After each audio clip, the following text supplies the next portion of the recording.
오늘은 모세와 출애굽기에 나타난 믿음의 사람들의 믿음에 대해서 집중적으로 살펴보고 있습니다. 그런데 이 시간에 그 사건들을 다 살펴볼 수 없기 때문에 사건에 나타난 믿음의 증거와 그렇게 증거를 나타낸 믿음의 근거를 단순하게 살펴보면서 교훈을 받으려고 합니다. 먼저 모세의 부모는 모세가 태어났을 때 사내 아이는 다 죽이라 라는 바로의 명령을 무서워하지 않고 모세를 숨겼다고 했습니다. 23절이죠. 믿음으로 모세가 낳았을 때 그 부모가 아름다운 아이임을 보고 석 달 동안 숨겨 왕의 명령을 무서워하지 아니하였으며 그랬습니다. 모세의 부모가 그렇게 할 수 있었던 것은 단순히 자녀에 대한 사랑 때문이 아니고 그가 아름다운 아이임을 보고 그랬습니다. 모세가 그렇게 잘생겼나? 아무리 잘생겼다고 해도 그게 믿음과 무슨 상관인가? 그런데 사도행전에 보면은 스데반이 이 이야기로 설교를 한 적이 있습니다. 그때 모세가 낳는데 하나님 보시기에 아름다운지라 그의 아버지의 집에서 석 달 동안 길리더니 그랬습니다. 여기서는 모세가 하나님 보시기에 아름다웠다라고 했습니다.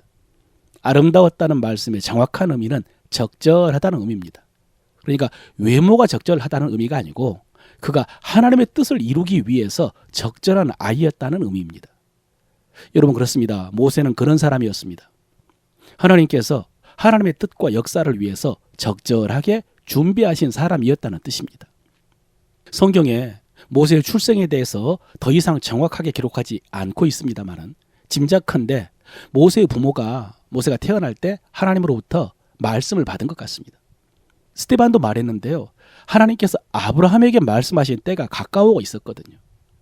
백성들은 번성해져 가고 핍박은 심해져 가고 그러면서 모세의 부모는 이 태어난 모세가 이 백성들을 데리고 가나안으로 올라갈 사람이라는 사인을 받은 것 같습니다. 여러분 사실 애굽 시대는 성경에 거의 기록되지 않았습니다. 창세기 마지막에 애굽에 들어갔다가 출애굽기에는 나옵니다. 그래서 이스라엘 백성들이 애굽에서 어떻게 살았는지는 정확히 알 수가 없습니다.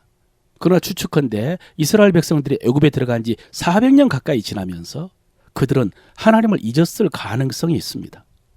아브라함과 이삭과 야곱과 요셉이 하나님을 잊고 애굽의 우상을 섬겼을 가능성이 있습니다. 에스겔 선지자도 그것을 말씀한 적이 있습니다. 그래서 하나님께서 그들에게 분노를 쏟아놓았다라고 했습니다. 어쩌면 지금 그들이 당하고 있는 이 학대와 고난은 그런 우상 숭배에 대한 하나님의 심판일 수 있습니다. 그런데 그러는 가운데서도 하나님을 섬긴 경건한 사람이 있을 수 있습니다. 하나님은 항상 그루터기 같은 사람들을 남겨놓는다고 하셨거든요. 지금 모세의 부모, 레위 지파인 모세의 부모가 바로 그런 사람이었을 수 있죠.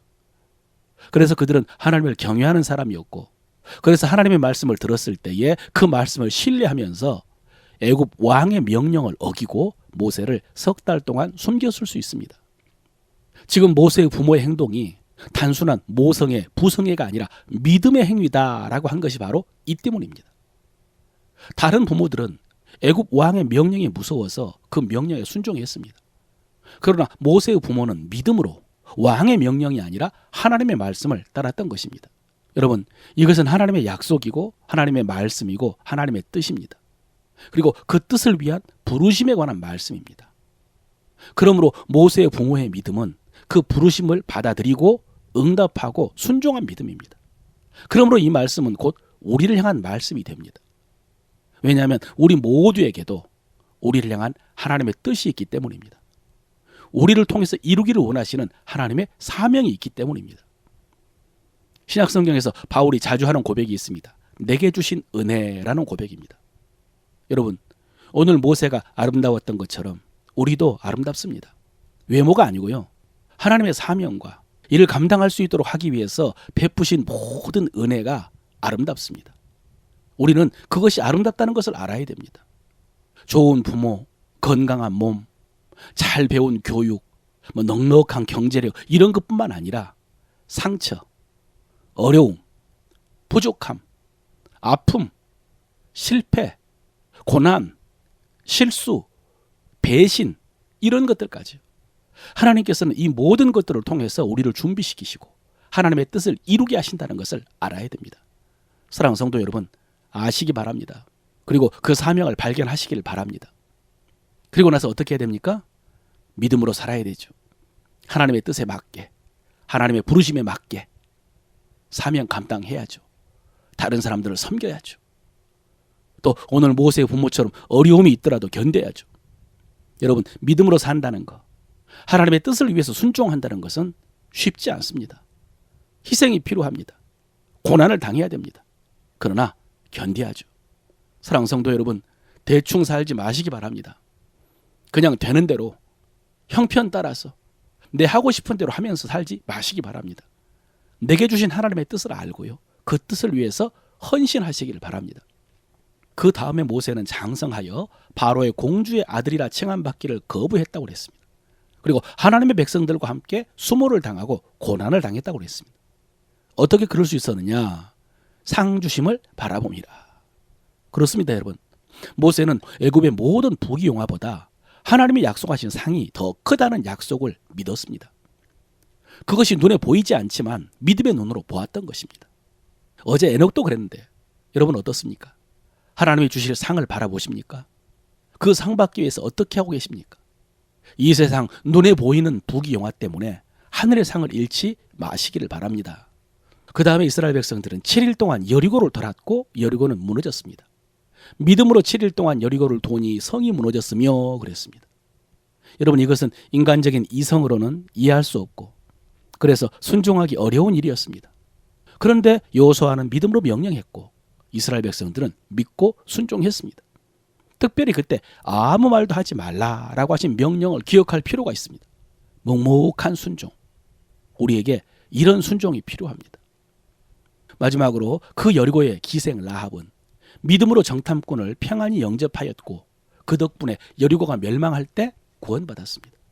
믿음으로 기생 라합은 정탐꾼을 평안히 영접하였으므로 순종하지 아니한 자와 함께 멸망하지 아니하였도다 그랬습니다.